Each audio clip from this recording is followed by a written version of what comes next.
नमस्कार विद्यार्थी मित्रांनो, मी प्रदीप फुंदे स्वागत करतो तुमचं टेक एस्पायर यूट्यूब चॅनलमध्ये. विद्यार्थी मित्रांनो, आपली जी स्टडी प्लॅन सीरीज आहे, हिचा विद्यार्थ्यांना खूप फायदा होतोय. मला भरपूर सारे कॉल्स येत आहेत, मेसेजेस येत आहेत, की सर तुमच्या सीरीजचा खूप फायदा होतोय. तर या सीरीजचा मी घेऊन आलोय आज वीक 10.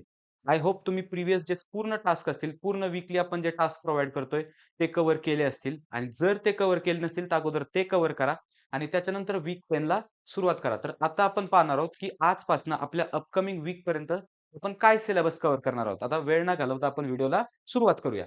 तर फर्स्ट ऑफ ऑल आपण फिजिक्ससाठी 2 चॅप्टर करणार आहोत. 12चं फिजिक्ससाठी 2 चॅप्टर.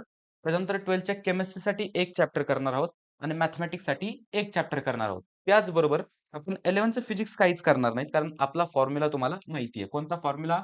2-1-1, 1-2-1 आणि 1-1-2. तर या पद्धतीने आपण पूर्ण वीक कंप्लीट करतोय, बरोबर? आणि त्याच्यानंतर आपण 11th केमिस्ट्री 1 चॅप्टर आणि 11th मॅथ्स 1 चॅप्टर. तर आपण पाहूया नक्की ते कोणते चॅप्टर्स असणार आहेत.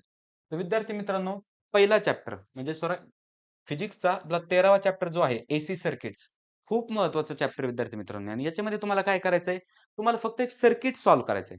ओके.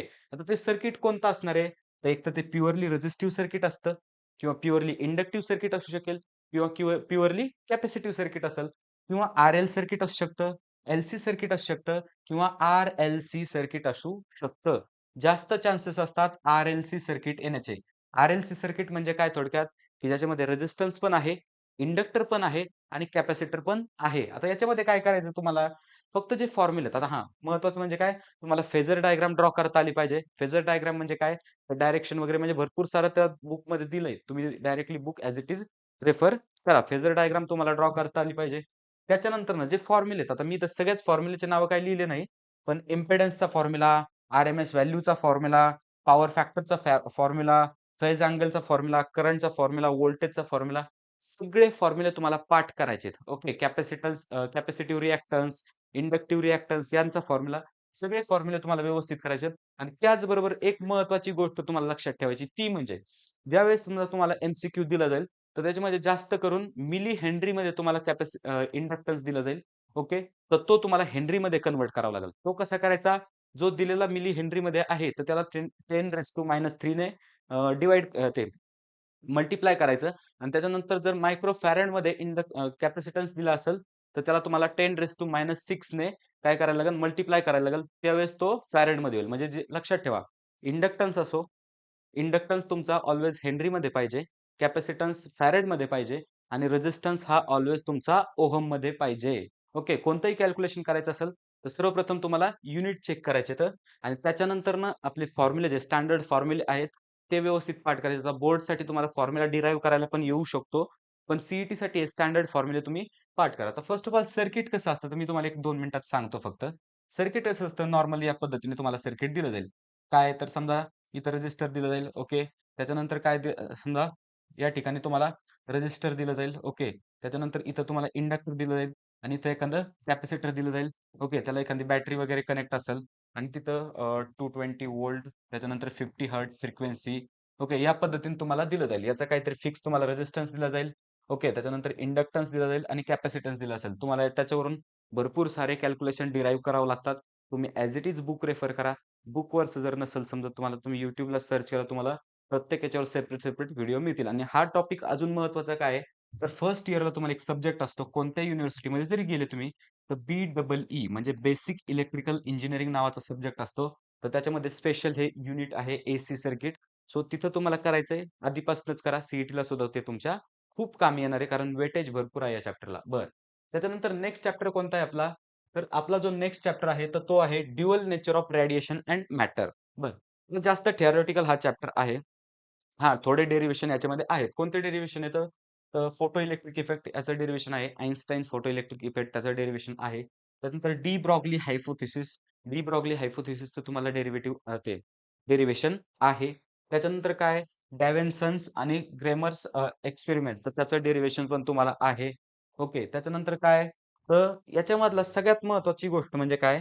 तर जेवढे सॉल्व्ड न्यूमेरिकल्स आहेत तुमच्या बुकमध्ये, तर ते सगळे न्यूमेरिकल्स तुम्हाला व्यवस्थितरित्या करायचे आहेत. सॉल्व्ड न्यूमेरिकल्स तुमचं एक पण राहिलं नाही पाहिजे. कारण मी स्वतः पाहिलंय, की बुकमध्ये भरपूर सारे सॉल्व्ड न्यूमेरिकल्स आहेत आणि ज्यांच्यामध्ये तुमच्या सगळ्या कन्सेप्ट क्लिअर होतात ह्या.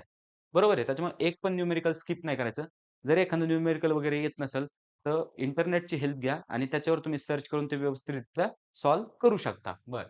त्याच्यानंतर आता नेक्स्ट आता केमिस्ट्रीसाठी आपल्याला एक चॅप्टर करायचं आहे, ज्याचं नाव आहे अमाईन्स.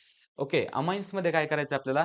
तर क्लासिफिकेशन ऑफ अमाईन्स हा सगळ्यात पहिला पॉइंट आहे. आता अमाईन्स जो चॅप्टर आहे आपला, तर तो हा प्युअरली कसा चॅप्टर आहे, तर थियोरेटिकल चॅप्टर आहे. याच्यावरून आपण थियोरेटिकल क्वेशन एक्सपेक्ट करू शकतो.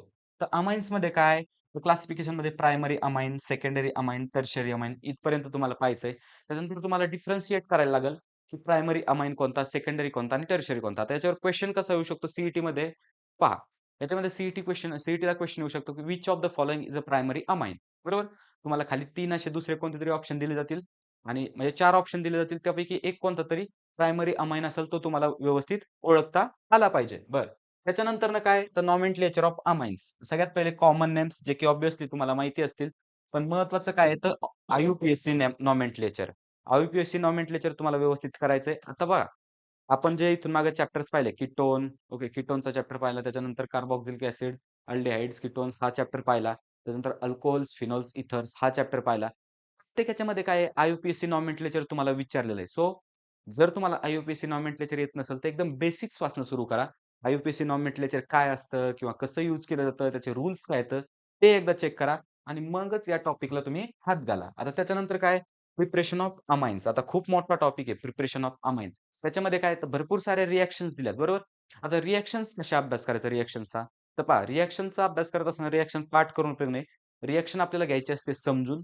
त्याच्यानंतर ती रिएक्शन आपण का करतो, या गोष्टीचा ॲन्सर आपल्याला फाइंड करायला लागतं आणि त्याच्यानंतर महत्त्वाचं म्हणजे रिएक्शनमध्ये एखादा रिएजंट असेल, तर तो तुम्हाला लक्षात ठेवावा लागतो. मोस्ट ऑफ क्वेशन्स जे असतात, तर ते रिएजंटवर विचारले जातात. म्हणजे काय रिएक्शनचं नाव देतील आणि रिएजंट कोणता आहे ते सांगायला लावतील, बरोबर? तर 4 ऑप्शनमधून आपल्याला तो रिएजंट अचूक शोधता आला पाहिजे, बरोबर? आता त्याच्यानंतर केमिस्ट्रीसाठी झालं. आता मॅथ्ससाठी काय? तर डिफरन्शियल इक्वेशन सगळ्यात इम्पोर्टंट चॅप्टर आणि आपल्या कॅल्क्युलसचा लास्ट चॅप्टर. आपण याच्या अगोदर डेरिव्हेटिव्ह कसा घ्यायचा आहे, ते आपल्याला समजलंय. त्याच्यानंतर इंटिग्रेशन कसं घ्यायचंय, ते आपल्याला समजलंय. बरं ते इंडेफिनिट असो, डेफिनिट असो किंवा त्याचे आपण ॲप्लिकेशन्स पण पाहिले. डेरिव्हेटिव्हचं ॲप्लिकेशन पाहिलंय आणि त्याच्यानंतर इंटिग्रेशनचे ॲप्लिकेशन्स पण पाहिलेत. आता 2 गोष्टी आपल्याला इथं कंबाईन करायच्या आहेत. ते कशामध्ये? तर डिफरन्शियल इक्वेशन. याच्यामध्ये काय-काय पॉइंट्स आहेत, तर एकदा पॉइंट्स पहा. First of all differential equation म्हणजे काय असतं, हे तुम्हाला समजून घ्यायचं. नंतर formation of differential equation. Form कसं होतं डिफरन्शियल इक्वेशन ते पाहायचंय. Types of differential equation. बरं, आता हे बेसिक पॉइंट आहेत. आता सगळ्यात महत्त्वाचा पॉइंट ऑर्डर आणि डिग्री ऑफ डिफरन्शियल इक्वेशन. प्रत्येक सीईटीच्या एक्झाममध्ये एक तरी क्वेशन येतो, की ज्या ठिकाणी तुम्हाला एखादं डिफरन्शियल इक्वेशन दिलं जातं आणि त्याची ऑर्डर आणि डिग्री विचारलेली असते. बरं, त्याच्यानंतर काय सोल्युशन ऑफ डिफरन्शियल इक्वेशन आणि ॲप्लिकेशन ऑफ डिफरन्शियल इक्वेशन. तर हे पॉइंट्स तुम्हाला पाहिजेत. आता मी तुम्हाला एक सॅम्पल डिफरन्शियल इक्वेशन इथं घेऊन दाखवलंय. सॅम्पल डिफरन्शियल इक्वेशन आहे, तर त्याची ऑर्डर काय असेल मला सांगा तुम्ही? ऑर्डर म्हणजे काय असती? तर या डिफरन्शियल इक्वेशनमध्ये जी डेरिव्हेटिव्हची टर्म असते, आपल्याला मग माहिती आहे डिफरन्शियल इक्वेशन म्हणजे काय? की ज्याच्यामध्ये ॲट लीस्ट एक तरी डेरिव्हेटिव्ह असतो, बरोबर आहे? मग इथं काय आहे dy/dx ओके, d3y/dx³ असा डेरिव्हेटिव्ह आहे. तर याच्यामध्ये ऑर्डर किती असणार? तर ऑर्डर असणार 3 ओके, 3 ऑर्डर का असणार? कारण हायेस्ट डेरिव्हेटिव्ह कशाचा आहे किंवा हायेस्ट पॉवर कशाची आहे? तर d3y/dx³ ओके. आणि त्याच्यानंतरनं जी हायेस्ट आपली टर्म असते, तर तिची पॉवर म्हणजे किती इथं 2 तर ती असणार आपली डिग्री. म्हणजे या डिफरन्शियल इक्वेशनची ऑर्डर असणार 3 आणि डिग्री असणार 2 ओके. तर या पद्धतीने डिफरन्शियल इक्वेशन तुम्हाला व्यवस्थित करायचंय. हा एक क्वेशन तुम्हाला सीईटीमध्ये हमखास असतो. तुम्ही कोणतीही शिफ्ट घ्या इथून मागचे तुम्ही क्वेशन पेपर अॅनलाईज करा. हा क्वेशन असतो. तर ठीक आहे, इथं डिफरन्शियल इक्वेशन ईझी आहे. थोडं तिथं डिफरन्शियल इक्वेशन कॉम्प्लेक्स देतील. ते तुम्हाला सिम्प्लिफाय करायला लागेल आणि त्याच्यानंतर त्याची ऑर्डर आणि डिग्री फाइंड आउट करावं लागेल. म्हणजे मॅथ्ससाठी तुम्हाला डिफरन्शियल इक्वेशन करायचं आहे या वीकमध्ये. बरं. आता त्यानंतर नेक्स्ट काय करायचंय तुम्हाला केमिस्ट्रीमध्ये 11च्या केमिस्ट्रीमध्ये तर हायड्रोकार्बन्स. हायड्रोकार्बन्समध्ये एकच चार्ट आपल्याला परफेक्ट करायचा आहे. तो म्हणजे काय? तर हा हायड्रोकार्बन्स ओके. आता क्लासिफिकेशन दिलेलं आहे हायड्रोकार्बन्सचं. हायड्रोकार्बन्सचे 2 टाइप काय? ओपन चेन म्हणजे काय? ॲलिफॅटिक आणि त्याच्यानंतर काय? Cyclic hydrocarbons. बरं. आता ॲलिफॅटिक म्हणजे ओपन चेनमध्ये काय? तर सॅच्युरेटेड म्हणजे काय? अल्केन आणि त्याच्यानंतर अनसॅच्युरेटेड म्हणजे काय? अल्कीन आणि अल्काईन. बरं, आता त्याच्यामध्ये पण स्ट्रेट चेन आणि ब्रांच चेन, इथं पण स्ट्रेट चेन आणि ब्रांच चेन. बरं, त्याच्यानंतर सायक्लिकमध्ये काय? तर सॅच्युरेटेड म्हणजे ॲलिसायक्लिक आणि त्याच्यानंतर अनसॅच्युरेटेड. त्याच्यानंतर अनसॅच्युरेटेडमध्ये काय? एरोमॅटिक आणि नॉन एरोमॅटिक. तर या पद्धतीने तुम्हाला क्लासिफिकेशन पाहायचंय, बरोबर? क्लासिफिकेशन पाहिल्याच्यानंतर तुम्ही जर बुक अॅनलाईज केलं, तर बुकमध्ये काय दिलेलं आहे, हे जे तुम्ही क्लासिफिकेशन पाहिले समजा अल्केन, अल्काइन, अल्कीन तर याच्याच तुम्हाला एक्झाम्पल्स पाहिजेत. त्याच्यानंतर याच्या रिएक्शन्स पाहिजेत, त्याच्या केमिकल प्रॉपर्टीज पाहिजेत, त्याचे युजेस पाहिजेत. मग ह्या सगळ्या गोष्टी तुम्हाला पाहिजेत आणि हा जो चॅप्टर आहे, हा प्युअरली थियोरेटिकल चॅप्टर आहे आणि याचं वेटेजचा जर आपण विचार केला ना, तर मित्रांनो 1 मार्कचं वेटेज आहे याला, बरोबर? 1 मार्कचं वेटेज काय 11चा चॅप्टर आहे. तर 1 मार्कचा क्वेशन याच्यामध्ये तुम्ही एक्स्पेक्ट करू शकता आणि मोस्ट ऑफ म्हणजे इथून मागचा जर पेपर वगैरे पाहिले, तर 1 मार्काचा जो क्वेशन आहे, तर तो रिएक्शन वगैरेवर विचारला गेला आहे. तर त्या पद्धतीने तुम्हाला अभ्यास करावा लागेल. ओके. आता त्याच्यानंतर नेक्स्ट आपला चॅप्टर आहे तो म्हणजे काय परम्युटेशन आणि कॉम्बिनेशन. मॅथ्सचा हा चॅप्टर आहे. Maths part 1. तर त्याच्यामध्ये 2च फॉर्म्युले येतं. एक आहे परम्युटेशनचा फॉर्म्युला आणि दुसरा आहे कॉम्बिनेशनचा फॉर्म्युला. तर हे 2च फॉर्म्युले तुम्हाला आले पाहिजे या चॅप्टरमध्ये. हे 2 फॉर्म्युले व्यवस्थित पाठ करा. काय आहे परम्युटेशनचा formula n factorial upon n minus r factorial बरोबर? आणि कॉम्बिनेशनचा फॉर्म्युला काय आहे n factorial upon n minus r total याचा फॅक्टोरियल इंटू r फॅक्टोरियल बरोबर? एवढा फरक तुम्हाला या ठिकाणी आहे. फक्त इथं काय एक्स्ट्रा आहे r फॅक्टोरियल एक्स्ट्रा आहे. पण ज्यावेळेस तुम्ही वर्ड प्रॉब्लेम सॉल्व्ह करता, वर्ड प्रॉब्लेम म्हणजे काय? थेअरी क्वेशन तुम्हाला दिलेला असतो, बरोबर आहे? म्हणजे समजा बॅग इन द बॉल म्हणजे या पद्धतीचे तुम्हाला ज्यावेळेस प्रॉब्लेम दिलेले असतात, नॅपसॅक प्रॉब्लेम वगैरे, तर त्यावेळेस तुम्हाला तिथं आयडेंटिफाय करायला लागतं, की आपल्याला परम्युटेशन यूज करायचंय की कॉम्बिनेशन यूज करायचंय. जर ज्यावेळेस तुम्हाला समजेल परम्युटेशन यूज करायचंय की कॉम्बिनेशन, तर त्यावेळेस तुमचं आन्सर हे करेक्टच येणार. पण तुम्हाला तिथं प्रॅक्टिसची खूप गरज आहे मित्रांनो. कारण ज्यावेळेस तुम्ही भरपूर सारे क्वेशन्स पाहताल, त्यावेळेस तुम्हाला समजेल, की परम्युटेशन कोणत्या प्रॉब्लेम्समध्ये यूज केलं जातं आणि कॉम्बिनेशन हे कोणत्या प्रॉब्लेममध्ये यूज केलं जातं. खूप सोपा चॅप्टर आहे. 1 मार्क याचा आपल्याला कुठंच गेला नाही पाहिजे. 1 मार्क आपला होऊन जाईल. 2च फॉर्म्युले तुम्हाला व्यवस्थित करायचेत आणि फॉर्म्युले हे यूज कुठं व्हायचेत हे तुम्हाला पाहायचंय. ओके आणि हे तुम्हाला सगळं कव्हर कधीपर्यंत करायचंय? तर 17 डिसेंबरपर्यंत हा सर्व सिलेबस तुम्हाला कव्हर करायचा आहे. बरोबर? 17 डिसेंबरला आपला नवीन व्हिडिओ येईल. वीक 11चं चॅलेंज मी त्यामध्ये तुम्हाला देईल. तर 17 डिसेंबरपर्यंत हे तुम्हाला कव्हर करायचंय. जर मित्रांनो तुम्हाला आपला व्हिडिओ आवडला असेल किंवा आपली सीरीज तुम्ही जर फॉलो करत असाल, तर या व्हिडिओला लाईक करा. त्याच्यानंतर आपली ही सीरीज, आपलं हे चॅनल तुमच्या मित्र-मैत्रिणींपर्यंत शेअर करा आणि महत्त्वाचं म्हणजे जर पहिल्या वेळेस व्हिडिओ पाहत असाल, पहिल्या वेळेस आपल्या चॅनलला आला असेल किंवा अजून सबस्क्राईब केलं नसेल, तर प्लीज फक्त आपल्या चॅनलला सबस्क्राईब करा. तर ठीक आहे मित्रांनो, भेटूया नेक्स्ट व्हिडिओमध्ये अशाच एका इन्फॉर्मेटिव्ह टॉपिक सोबत.